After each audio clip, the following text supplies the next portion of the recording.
नमस्कार मंडळी, जय श्रीराम.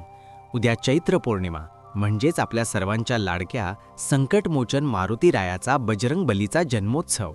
हनुमानजी हे साक्षात शिवांचे 11वे रुद्र अवतार मानले जातात. पण तुम्हाला माहिती आहे का, हनुमानजींचा जन्म कसा झाला? त्यांच्या जन्मामागे कोणती अद्भुत कथा आहे?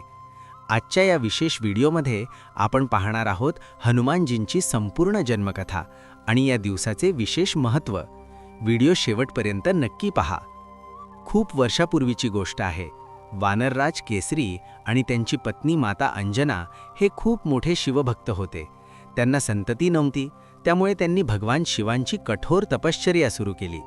त्यांच्या निष्ठावंत भक्तीला प्रसन्न होऊन भगवान शिवांनी त्यांना पुत्रप्राप्तीचा आशीर्वाद दिला. पण हा पुत्र साधारण नसून शिवांचाच एक तेजस्वी अंश असणार होता. एकीकडे अयोध्येत राजा दशरथ पुत्रप्राप्तीसाठी पुत्रकामेष्ठी यज्ञ करत होते. यज्ञातून निघालेले पवित्र खीर म्हणजेच तो प्रसाद दशरथांनी त्यांच्या राण्यांना दिला. पण त्याचवेळी एक घार त्या खिरीचा थोडा भाग तोंडात धरून आकाशातून उडत गेली. वायुदेवांच्या मदतीने तो पवित्र प्रसाद माता अंजनीच्या उंजळीत येऊन पडला. माता अंजनीने तो प्रसाद ग्रहण केला आणि त्यांच्या गर्भून साक्षात महादेवांच्या अंशाने जन्म घेतला. चैत्र पौर्णिमेच्या दिवशी सूर्योदयाच्या वेळी अंजनी पुटे हनुमानाचा जन्म झाला. म्हणूनच त्यांना अंजनीसूत, केसरीनंदन आणि पवनपुत्र म्हटले जाते. हनुमानजी लहानपणापासूनच खूप तेजस्वी आणि अपार शक्तिशाली होते. एकदा त्यांना खूप भूक लागली होती.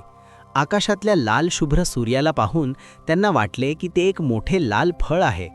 ते खाण्यासाठी हनुमानजी आकाशात उंच उडाले. हे पाहून इंद्रदेव घाबरले आणि त्यांनी हनुमानवरती वज्रप्रहार केला.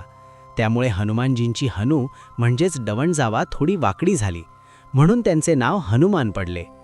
हनुमानजी हे चिरंजीवी आहेत, म्हणजेच ते आजही या पृथ्वीवर जिवंत स्वरूपात आहेत, अशी भक्तांची श्रद्धा आहे. हनुमान जन्मोत्सवाला त्यांची उपासना केल्याने भीती नाहीशी होते, आत्मविश्वास वाढतो आणि सर्व संकटे दूर होतात. विशेष करून शनिदेवांच्या पीडेपासून मुक्ती मिळवण्यासाठी हनुमानजींची सेवा फलदायी ठरते.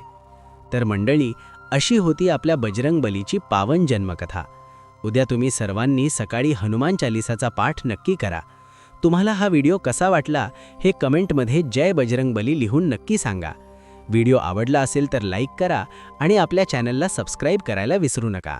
धन्यवाद आणि जय श्रीराम.